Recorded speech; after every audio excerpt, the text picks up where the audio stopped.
This is a video of our flying trip around New Zealand in January and February. January of this year. We were on South Island for 8 days in a Cessna 172 based at Fly-In, which is a sheep farm in central Otago.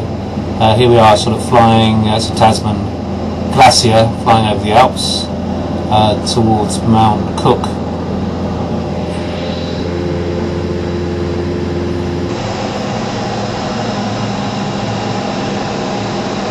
think that's Mount Tasman.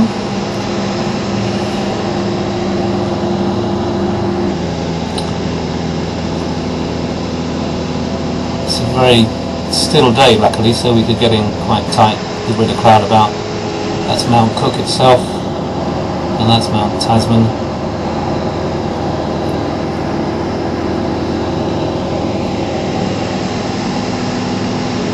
12,500 feet-ish.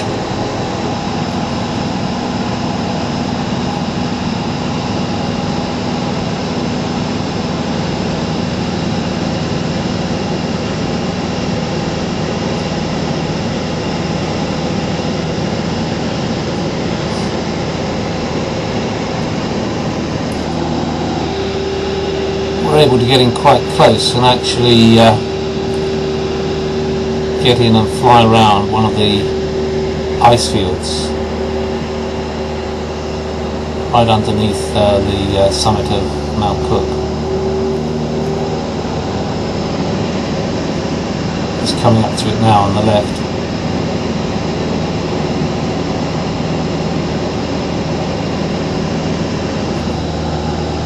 Tasman Glacier just down there.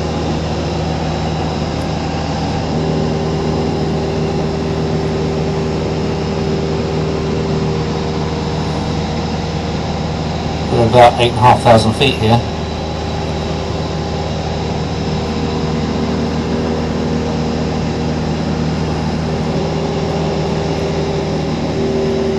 There's the lip of the ice field. At this stage, Matt, who's the chap who runs that, fires out the aeroplanes and acts as a guide and safety pilot. He was flying this round, obviously at about 65 knots with flap down, scraping the wing along the side of the ice field, it seemed to me.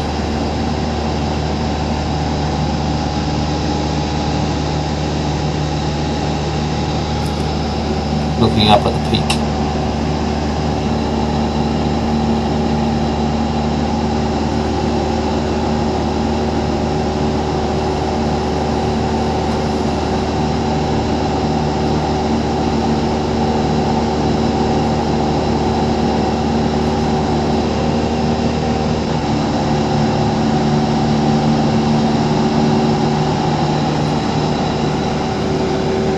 Skipping round to circle and go out of the little basin, and on that ridge over there you can see there's a hut which is used by climbers who are climbing up the mountain, and there was the glacier.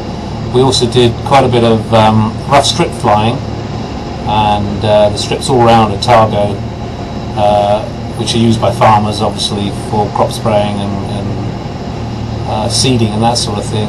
This one was on top of a hill, sloped off to the right, and at the end, quite short.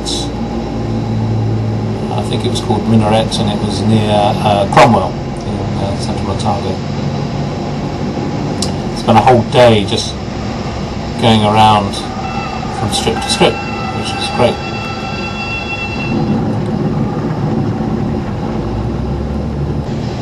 This next one was called Tarras International. It was just on top of a hill near a little village called Tarras, which has 4 houses and a shop or a cafe or something, which we climbed down and had a coffee.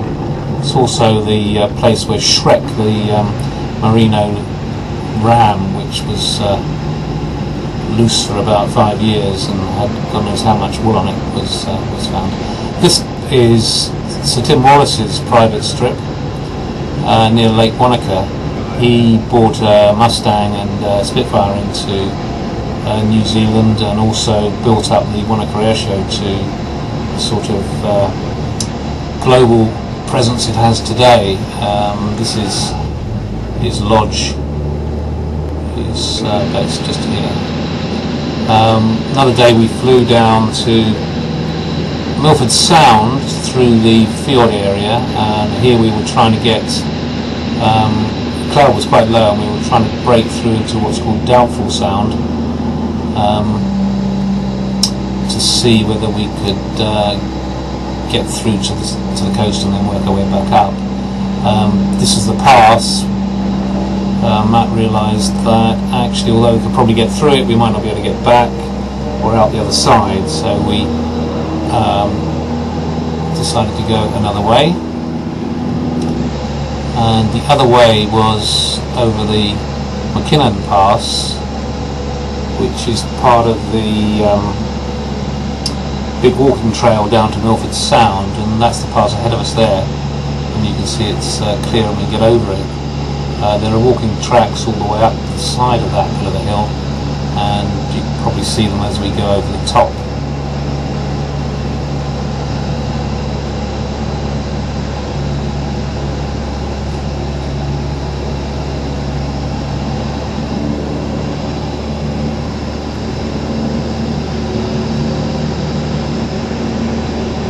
The tracks, it was a 3-day walk along into Milford Sound, which is pretty impressive.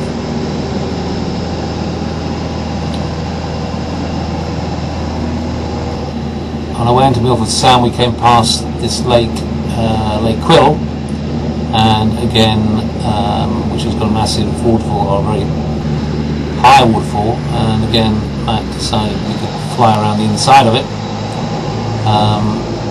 which we did, again slowing the aircraft right down and flying very close to the edge. Absolutely fantastic experience, which I can heartily recommend. It's fly-in tours, you can look them up on the web. You do a week based at their sheep farm. In fact, we flew the whole length of North and South Island, so you did 25 hours in a week, and landed at 22 different places. Fantastic.